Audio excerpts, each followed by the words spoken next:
Ooh, my little fake mic. The Nick and Maddie show. It's not the Mick and Maddie show. It's the... Maddie and Nick show. It's His and Hurst. His and Hurst. His and Hurst podcast, episode 3. Wow. Wow. And we are so far behind. We are so far behind. Obviously, we're not that gold anymore, considering Nick's like 40 shades of color darker. Yeah. I'm not that dark because I was sick, but you know, we'll get to that. We'll get So, to that part of the story. We are currently in Coron, Philippines, and the Philippines has been awesome, but also kind of shitty at the same time, and we can get into that on a further podcast, but today we're going to finish Japan. That's our goal. Yes. We're gonna I finish have my talking- Japanese shirt on for a reason. Yeah, and you actually got that shirt in Osaka. Osaka. And Is so- that where we're at right now? I think that's where we're at. I think it's time. I think we're talking about Osaka. Last podcast we talked about Nagano and snowboarding, and kind of getting to Osaka. Okay. And we got there and we checked into our Airbnb and Nick went right out to meet up with his buddy. And That was so cool of you. I was like, go. Like, there's only been a couple times on this trip where I've been like, fuck, man, Maddie's being super cool. This was one of those nights. Only a couple? I- Not the entire no, month there's of been living out of a backpack? No, but there's been a couple moments in particular. We'll talk about another one later on this show. But yeah, we arrived in Osaka. I had a little bit of an issue. If you book your trains, like book them all together. You know, I had an issue where I booked Japan Rail and Shinkansen bullet train separately, and it was more expensive. But you know, that's dust in the wind. Yeah. But yeah, so we get to Osaka, and I have my friend Mike, who I met in Colombia a couple of years ago, and then I met up with him in Tulum. But anyways, he is a tour guide in Osaka, and he's kind of a crazy guy. Yeah. But we arrived late in Osaka, like 10 p.m. I was just so done. You guys know I had the worst 2 days of my life in the freaking snowy place. And I don't even remember what it was called. It is out of my brain forever. And Nick's like, I want to go get a drink. Like, do you want to come? I want to meet up with Mike. And I was like, absolutely the fuck not. I'll meet Mike tomorrow. After a good night's sleep, I watched Real Housewives. I did a full body shower. I did a slug. Like, oh my god. If you got the girls watching, the girls know what I'm talking about. The My girls matching skin set on. Oh, it was phenomenal. So we both had great nights. I had like the best night of my life. Yeah, so I immediately drop off the stuff. We're staying in a nice area in Osaka. Like, we're actually like, in the mix. We had to take the subway very few times, but I was able to walk to the bar where Mike and all of his friends were. What was that bar? 7-Up. Shout out 7-Up. That is like their favorite bar in Osaka. And it was really dope. You know, I hung out with Mike for a little bit. He said it was going to be a quiet one. I think I had like 7 beers. I did text Nick at like 1, and I was like, hey, like, I'm kind of ready for bed. Like, what time are you coming back? That's a quiet one in Southeast Asia. He said that he ended up staying out till 5 o'clock, but you know he's definitely one of those guys who like his tours are late. He does evening tours, and then I'm sure he goes home and stays up in games till like 3 or 4 in the morning, and then rolls out of bed at like 1 or 2. So I can't do that because I know Nick's gonna wake me up at 7 a.m. with a freaking crack it on, baby, entire crack it itinerary on. of stuff to do. So anyways, I went out with Mike. It was dope. It was just pretty casual. I think I came home at like 1 o'clock. And then we kind of woke up and had a day in Osaka. Yep, the next day was Saturday, and we got ready, and also another floor bed situation. This one was like probably the worst one though. They were really hard. Like there was no like mattress pad for this floor bed situation, so it was just like they gave you like so many comforters. You had to like stack all. It was just kind of shitty. But whatever. Well, you also, like, Maddie they gave us, like, the amount of sheets for probably a full-size bed, and Maddie kind of tried to make a king-size bed out of it. We did reorganize the sheets on the last night, and it was significantly more comfortable, but yes, this was probably the most uncomfortable sleeping situation we've had so far. Like, when you're on the floor bed, you can, like, feel like it's digging into your hips. Ground. Like you just can't get comfortable. It's terrible. But we had an awesome day on Saturday. We started off at Kurumon Market, which is kind of the street food tourist market in Osaka. We tried a bunch of different things. Maddie got some soda flavored ice cream.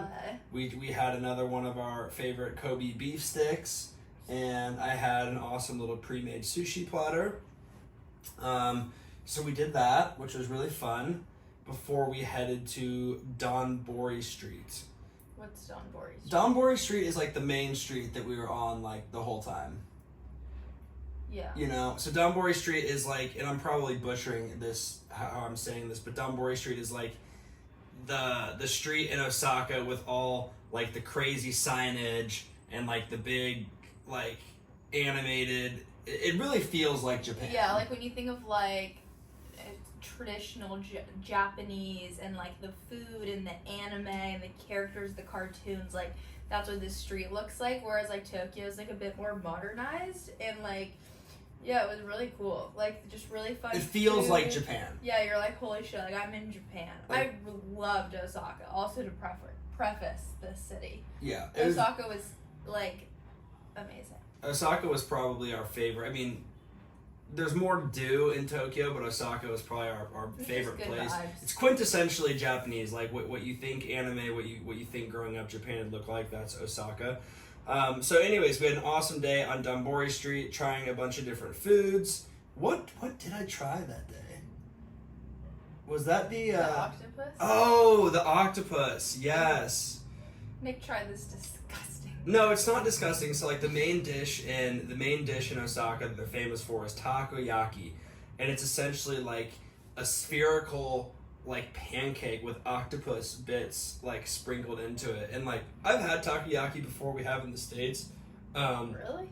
Yeah, you can get it it's on most sushi restaurants like appetizer menu. But anyways, it's like the main thing in Osaka, and for whatever it looks so good. They put this like awesome brown soy sauce, but I ate it and every bite became more painful. And yes, it hurt my tummy so very much. But you got over it quickly because then we went shopping.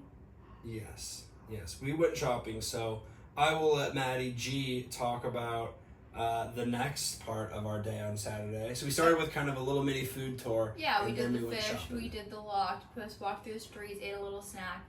But we had our little tiff in Tokyo because of the thrifting. I wanted to go to that one thrift store, and everyone was like, "Oh, don't worry, like the thrifting's really good in other places." I'm like, "Yeah, freaking right." Like obviously Tokyo is gonna have the best shopping.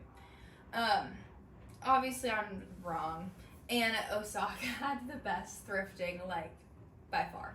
It was like, it had the best thrifting that we were looking for at the time, because Tokyo had the best, like, designer thrifting, but Osaka had, like, the Ralph Lauren, the Carhartt jackets, like, the Nike sweatshirts, like, all the stuff that, like... All these thrifts are cool. on one street, and we came to find out it's literally called American Street.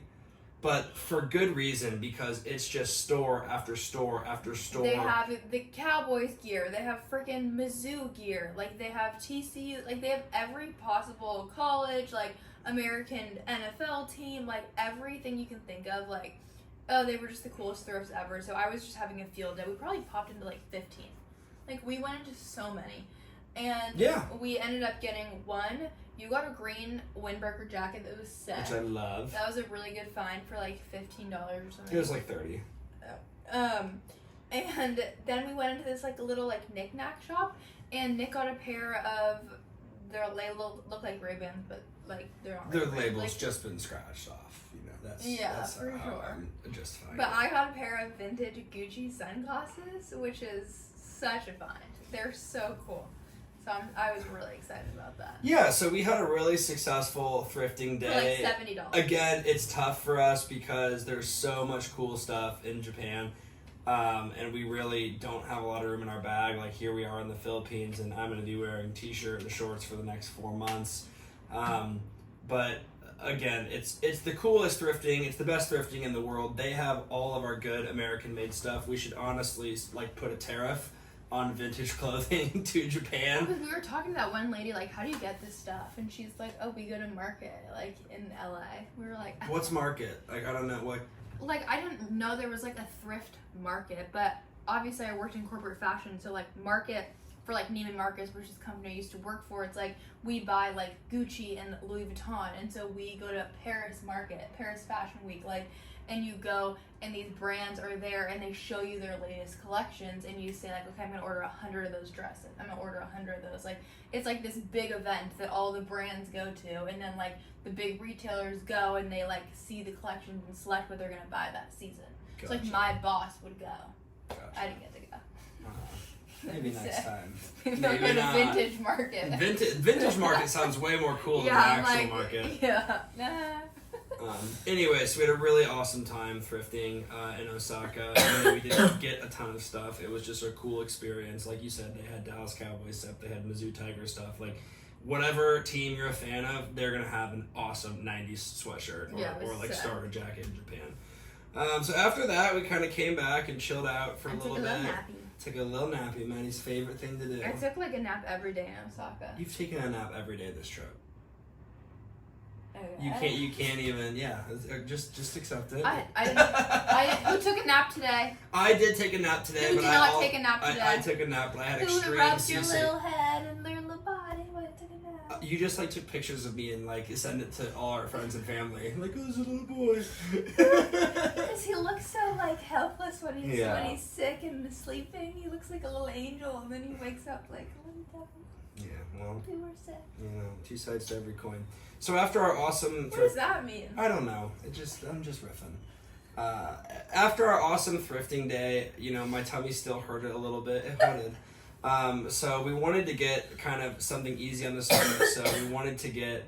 it's izakaya, like a traditional Japanese barbecue. It's called an izakaya, right? It's where you go and you sit at the bar and they kind of make this meal was fire. Yeah, this place was dope. I can't remember the name of it. It was called... Something with a K. Kasendi. Kito. Anyways, we went to this. So I find this awesome, you know, izakaya for us to go to. We walk there. Of course, it's closed. Oh yeah. It's closed. And this is like, I'm just gonna jump in here and say that this is where Nick, like, this is an area of improvement that Nick could work on. For sure.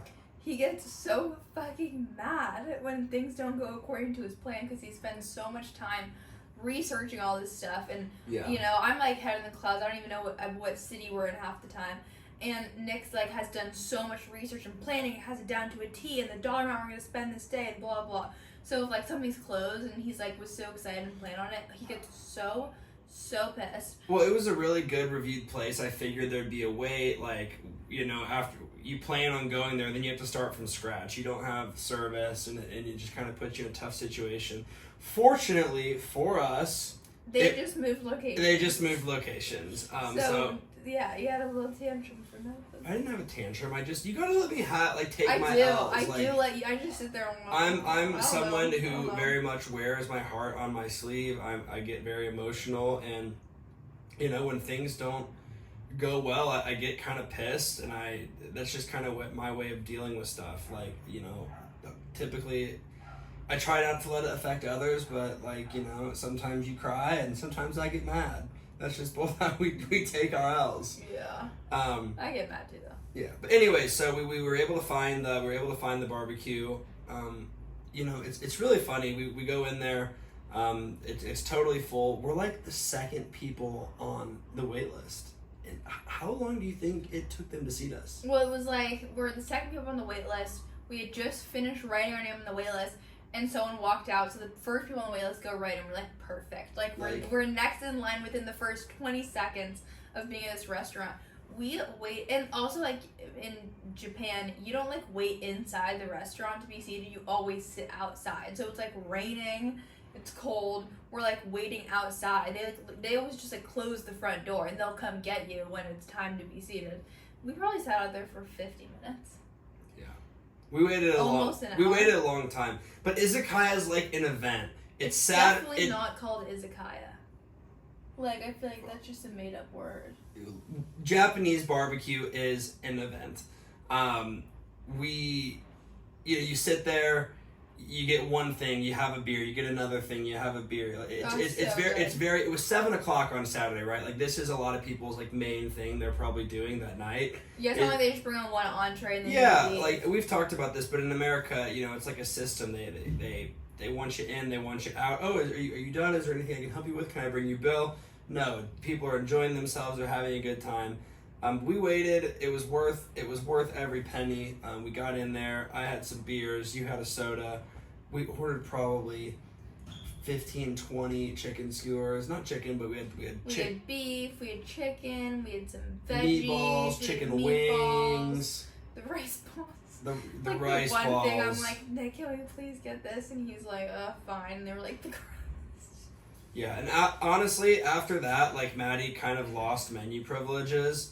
Like I said, okay, I'm done. Like, I knew I fucked up. you knew you fucked up. There's these two massive balls of rice that are just like So gross. Like, they had no flavor. they had no flavor. They I were could just taste them. cooked on like a flat iron. It was crazy. They were disgusting. But we had a great dinner. We went. I'm struggling today. So then we went and met up with Mike, and him and his friends were having a emo themed 90s prom. Is that what it's called? Emo prom. Emo prom, yeah, which was like so cute. It was at this hotel. Someone like basically like Mike is from Australia, but he's lived there now for like almost a year. And he like has this really cute girlfriend. He has this really Who we met at who emo we prom met. night. She was awesome. And then he has this just like really cute friend group that they're all from different countries. None of them, I think maybe a handful are from there, but they're all from different countries and they form this really cute friend group. And they just like have little fun parties together and go out. And they were all so nice and welcoming. And we went to emo prom night and it was so cute. It was like this really nice venue. And It was a super they nice had it venue. Like decorated, who like, paid for sick. that? Like we didn't have to pay for tickets. Like I know that girl. Like I don't know. But yeah, that was another interesting thing about Osaka is that like I noticed it from the second we got there. There were Americans and foreigners everywhere. It seems like there's a really big like close knit expat community. And when I say expat, I just really mean like foreign people that have left their countries, not just Americans. And even like with Mike, I thought that he would take us around and show us the city like kind of by himself, but when I went to the bar, met up with him, he had a full ass friend group. Yeah. Like he's only been there for a couple months, so good on you, Mike. Look like you're killing it. Yeah, you guys in Osaka. So we had a great night at emo prom night. Met all his friends.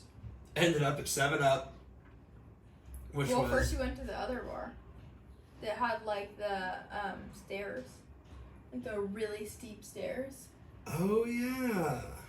So remember we went to 7-Up, didn't go inside. Yeah, we left the venue. We went to 7-Eleven and got some drinks, which was awesome.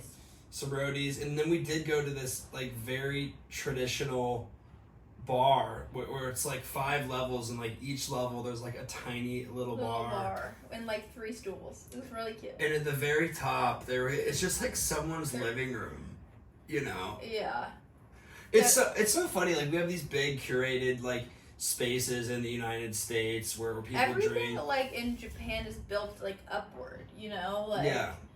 Nothing's like wide. Well, I mean they have limited land, right? It's a city or it's a country I know. full of mountains. But it's just very different. Like, you know, there's like I can't think of a single bar that has like 3 stories. I think New York's more like that. Like all the bars in New York are really small. Like you go into these little basement bars in New York. You're not gonna have Katy Trail Ice House. It's just like when spaces are. Live in Texas. Yeah, there's I'm used to the big boss. land is ample in Texas. There's not. Yeah. You know, there's not less space. But we went to that bar and then we went back to 7-Up. Is that what it's called? Yeah, we went back to 7-Up. 7-Up, and we played Connect 4. We did play. I beat Nick in every game. I beat you. No, I beat you the first game, and I was feeling good. And then you beat me like 3 in a row. Fuck. I'm really good at games. I'm not very good at games, and so I don't love playing games. I love them. My ADD gets the best of me. And then we didn't leave there until like 3:30 in the morning. It was a late night. It's always a late night. And then we got McDonald's. That was probably a late one for him. And then we got a late night Don's. And we met like 2 people that were like not from. Remember we like made friends in line? Like everyone was just like drunk and like coming up to us like because we were like the foreigners and like. Remember that one dude's like, I fucking love you, man. Like, remember? McDonald's? Yeah. No. And you're like, just keep your chin up, bro. Like, you're like giving him life advice. I do that sometimes, you know, when I get a couple beers in me. I'm definitely a little more fun than when I don't. We got home a little after 4 and ate really quickly and like passed out. Yeah.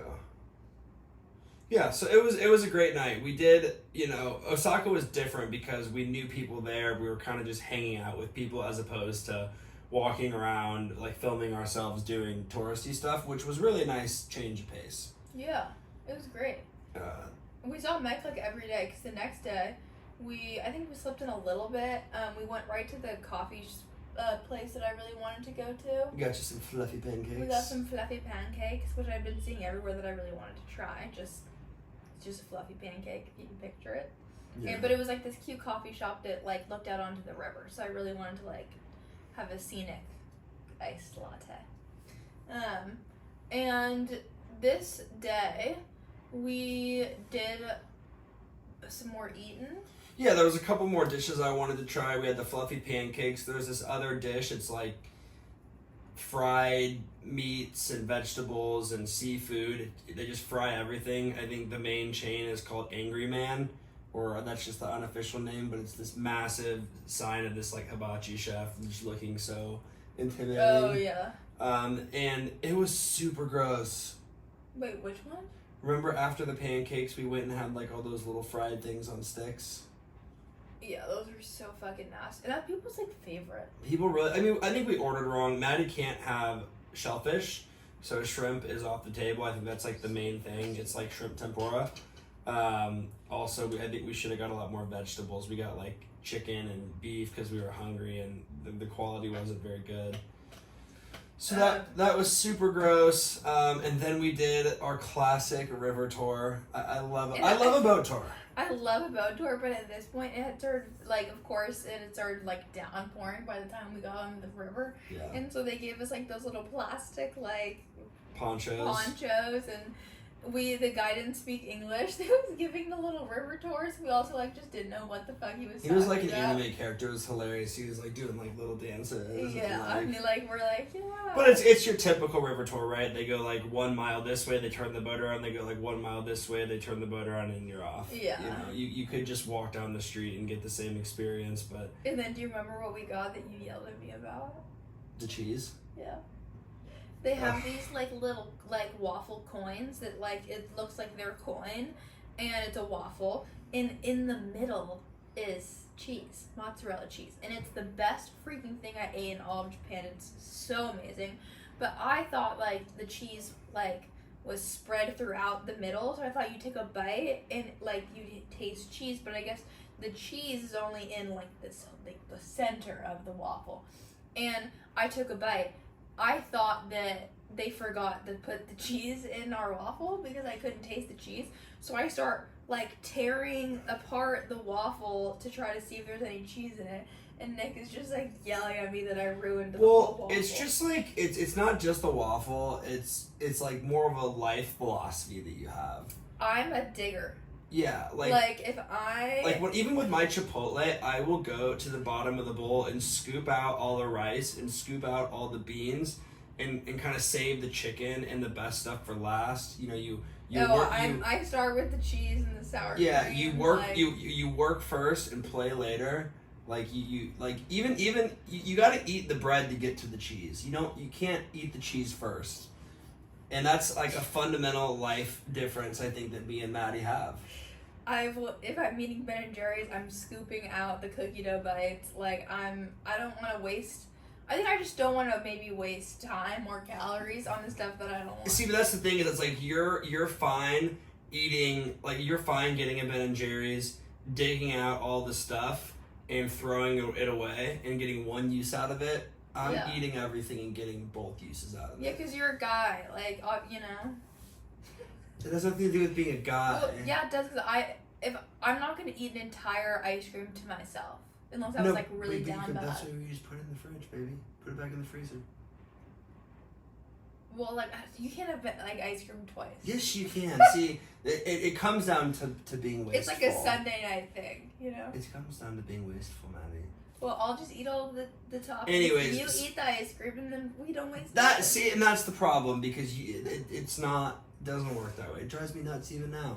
Is your heart rate up? Yeah, my heart rate's up. It's up. I know, I get fired Do up. I actually make you that mad? Yes. That's so mean. You gotta stop digging. I'm never gonna stop digging. You better stop. I'm never buying you ice cream again. We're all individual Ben and Jerry's. That's honestly where it got towards the end of the year. We had to get individual ones because it would drive me so freaking crazy. I'm fine with that, you know. Yeah. So you gotta make things that make you happy, and yeah. I cannot. My brain is not working today. You can't remember what we did. I'm having a hard. I know what we did. No. So then. I'm having a hard time just talking. I think I am still a little sick. Of course you're sick, Nick. You threw up last night and you slept all day today, and you like felt good for 5 minutes, and you're like, I could have a beer. I could. So after we ate that little thing, we went back, took another nap, recouped, recovered, got ready, because like Nick said, Mike does these tours of Osaka, and so we signed up for one of his tours. But they're not just regular tours, they're backstreet. Is that what He does a bunch of different tours, so I think there's 3 different types. He does like food tours. There's a regular Osaka tour, there's a food tour, and then there's a backstreet tour. Yeah. And we went on the backstreet We went on the tour. backstreet one, which kind of talks about like some of the taboo or unspoken things of Osaka. And two takeaways. One, what he was talking about and the things we learned were extremely interesting. Like, I was fascinated hearing about Osaka and like all that crazy stuff and the Japanese culture. But 2, I was so fucking cold because it was really cold that night. It was cold. And we were hungover. It was cold. And we were just like, it's not like we're like on the go. Like we would walk and then we'd stand there and like listen to him talk, which is like, you know, and we weren't dressed properly. We were wearing so much clothes. I know, but it's like I needed like a puffer jacket and gloves. I know there was no way we could have been outside with the clothes that we had and been comfortable. No. For that trip. So yeah, it was great. We had a hungover day. We kind of waited. We did the tour with Mike. It was really interesting. I mean, Mike's a really funny guy. And he's a great storyteller too. He's a funny guy. He's a great storyteller. Like, he's one of those people that every word out of his mouth is funny. Yeah. Like where it's like it kind of is stressful to talk to. It's exhausting to hang out with him. You can't like keep up, you know. Exactly. It's like every third or fourth. You can't say something funny because he's already on to the next thing. Yeah, exactly. So he's a great tour guide. You know, he definitely tailors the tours. He says he kind of does them differently each time. There's some things that he says that he talks about that others don't. But the 2 main things that I remember are kind of the suicide culture in Japan. And obviously the red light district that he took us to. Yeah, we got to go to the red light district. But suicide's a crazy thing in Japan, I guess, you know. Trigger warning. Trigger warning for sure, but apparently just thousands, maybe even hundreds of thousands of people kind of go missing every year. And apparently suicide and homelessness is just a really big thing, you know, shame. Not homelessness, really. It's like, he said that the Japanese society has the #1 highest rate of disappearances. And when I think of, like, disappearance, I think, like, oh, someone got kidnapped and maybe killed and they can't find their body. Like, that's what I associate with. What that means is that people, if you lose your job, if you lose your family in a divorce, like, there's so much shame wrapped up in their culture that instead of just like being out in society dealing with that type of shame, instead they simply like can't take it and will just disappear. They'll go and they'll commit suicide, or they'll become homeless and just be like a nobody, like an unknown, because they don't want to bring their family any shame or guilt, so they'll just simply like vanish, which is crazy. And another thing that was really insane about the suicide topic is that like they really don't want to bring their family any shame. So there's no, like, you won't see like a suicide that's gonna happen, like no one's gonna jump in front of a train, because if you jump in front of a train, your family gets charged the fee of the cleaning service for the train. They'll send your family the bill. So that brings your family even more shame. So instead they go into, like, you guys I'm sure have heard of the forest that people will just go into, and like, just like, I think like Logan Paul, yeah. Almost ruined his career. Why? Because it was just He so just got controversial. canceled. Yeah, it's just like it's such a terrible thing to go kind of make a joke of. He made a joke of it? He just made a silly video of him going into the suicide forest. I think it was just very untasteful, very out of touch, and I mean, yeah, for people that like really struggle. Good on him for kind of recovering from that, but yeah, that could have been it for good old Logan Paul. Yeah, but yeah, it was super interesting. Like, and then we basically the red light district was like one street. We like walked through it. Mike had us separate like boys and girls to see the different reactions. And basically, like, when Nick and some of the other people on the tour, some other guys walked through, like, the women would be like, "Hi, like, come over here." And then when me and some of the other girlfriends on the tour would walk through, they would like hold up a fan in front of their face, or they'd go like this, because I guess that's how, especially if they think you're Japanese, because I guess that's a lot of like Japanese women will go and walk the streets trying to look for the woman that's like that hooked up with their husband. Basically, they hide their face from women. But they hide their face from women. One thing I noticed is it's just like the most stereotypical Japanese way of doing prostitution. It was very organized. It seemed very clean. Yeah. There was kind of a mother of the house that runs the business, that sits there with you walk, there's all these little rooms, and you walk down the street, and there's two people in the room, one the girl, and then two like an older woman, and she's like just kind of, she like looks out for her, she's like her guardian angel basically. Wait, because I've never been to Amsterdam. Or is it? Yeah. It's just like in Amsterdam. It just seems. It one street? Yeah, it's one street, but the girls are like scantily clad in the windows, kind of like touching themselves, like pointing at you. There's a bunch of like drunk people acting obnoxious. Yeah. It's like a theme park, really? You know, in Amsterdam, and it just is gross and sad, but this is very orderly, and I guess prostitution's illegal, but all these places are registered as restaurants.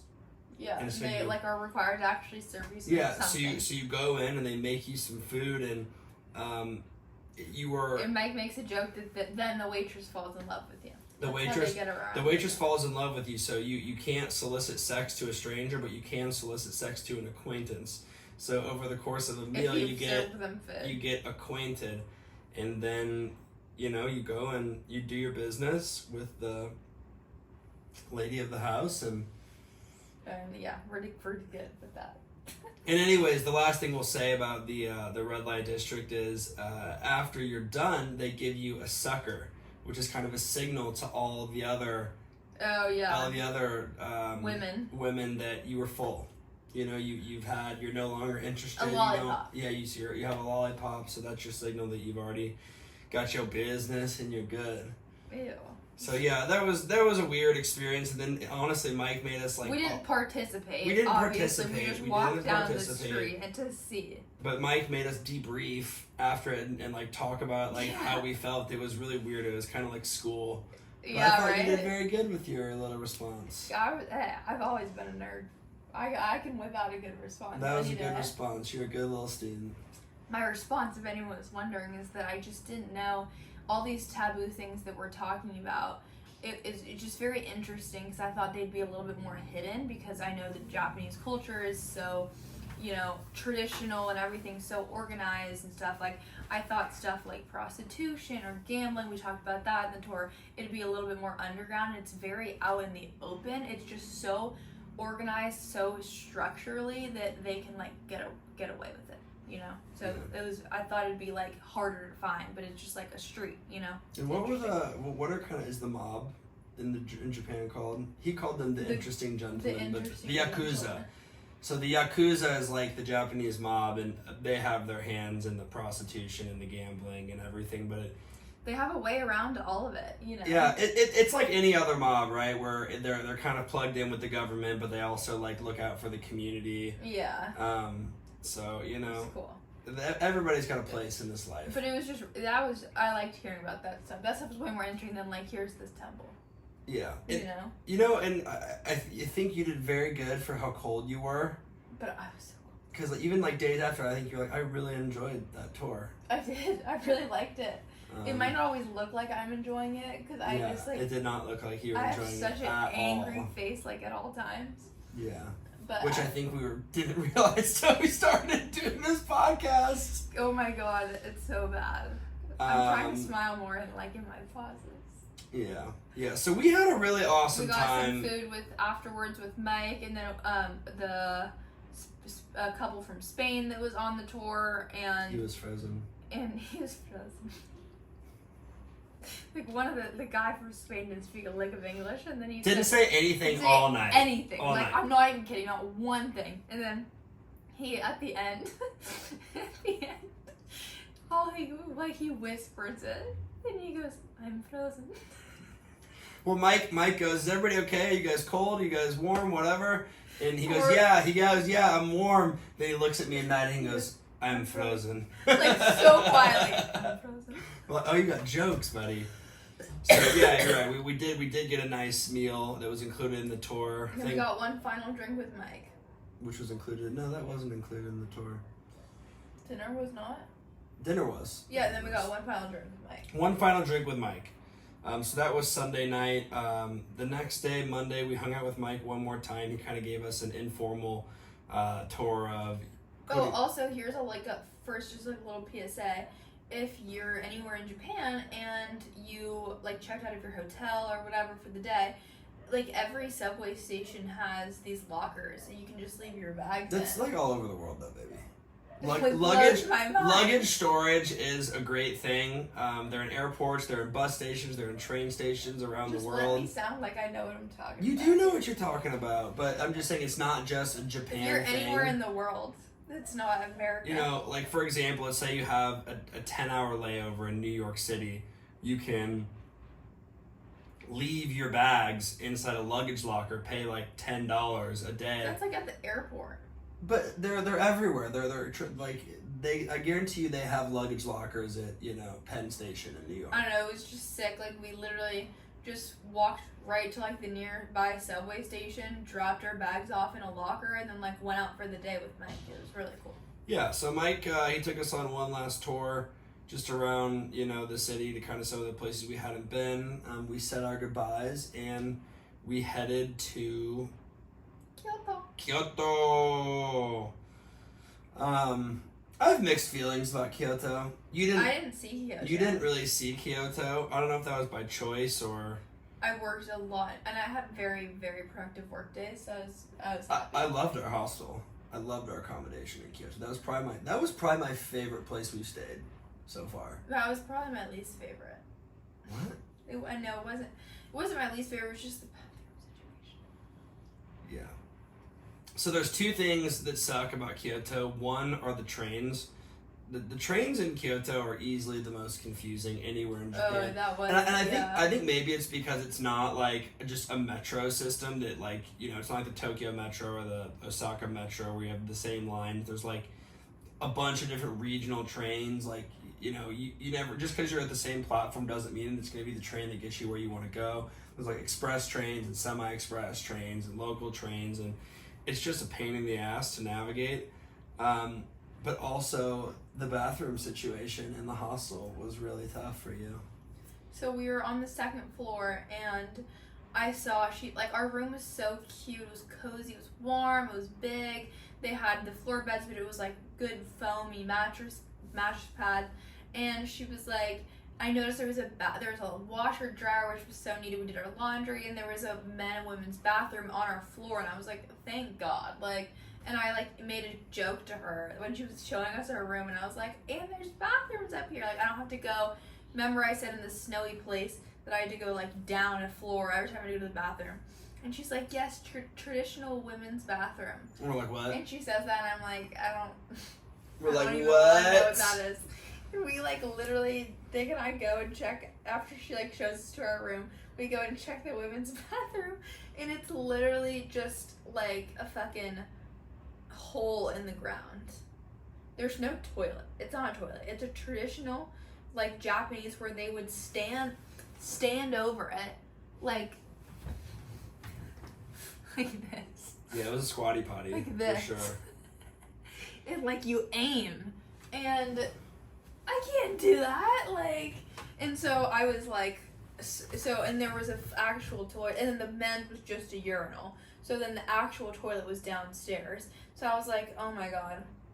So I went and got us some snacks or some water. I don't remember what I needed to go get from 7-Eleven. That took like 5 minutes, and then I came back, and Maddie is like on Google looking how to use an Eastern toilet. How to properly like squat so it like doesn't get on your pants and stuff. And that was probably the most proud I've been of Maddie this whole trip. You know, Maddie is really outside of her comfort zone here, living out of a bag, moving 3 to 4 days, just being in Asia. Yeah. And there's been a lot of stuff that's uncomfortable and not normal, and just your willingness to kind of adapt. And yeah, you like bear hugged me. You're like, that is so cute. it was super cute. I mean, I never actually tried it. No, but it was it the was thought that it was counts, really, and I was open to it. It was really the thought that counts. I really loved you in that moment. Aw, in that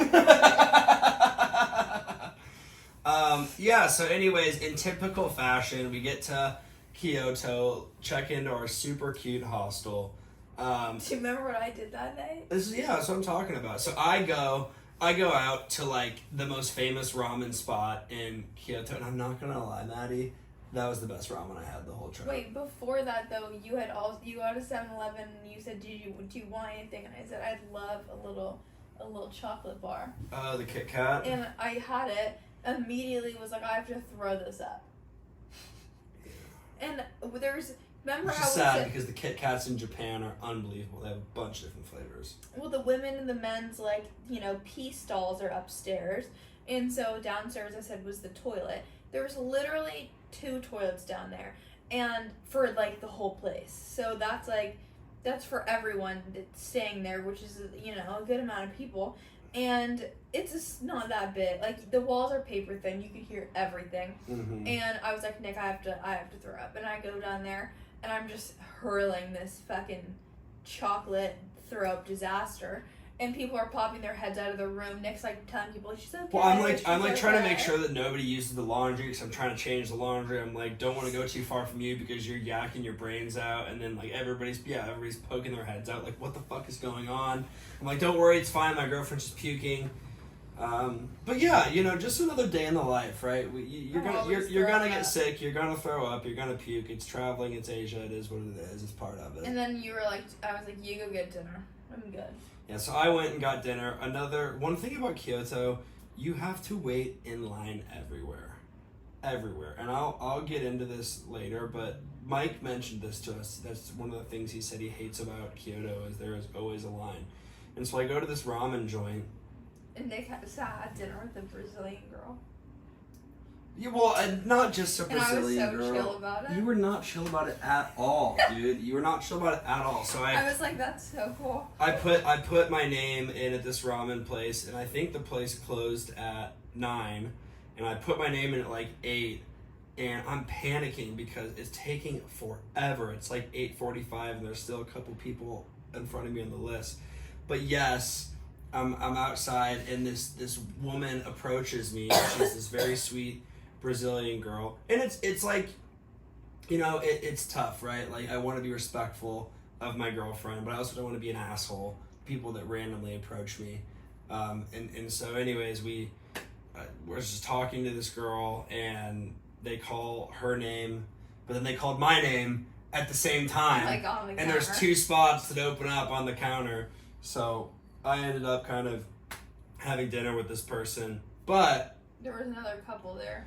There was an Australian couple next to me, and you made fun. And I consciously looped them in to try and take not have a date. Yeah, like I didn't exactly. Like I had no interest in really talking to this person the whole time. She's very sweet, but yeah, I wanted to kind of get some more people in the mix. But we did that, but regardless, that's not the focus. This ramen was fucking awesome. It was hands down the best ramen I've had. I wish Jamie pulled that shit up so we can talk about it. We're not quite. It's Jamie? Jamie is in the Joe Rogan podcast. Anytime he's talking about something and they need something to like pull it up. Jamie. I'll look this ramen place up and maybe we can. That's like Austin and Barstow and BFFs. Yeah. Like I'll look something up and we can put in what this place was. It is phenomenal. It is a must go place.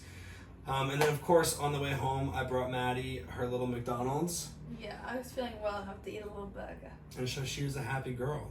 Happy girl. Happy girl. And then Kyoto Day 2.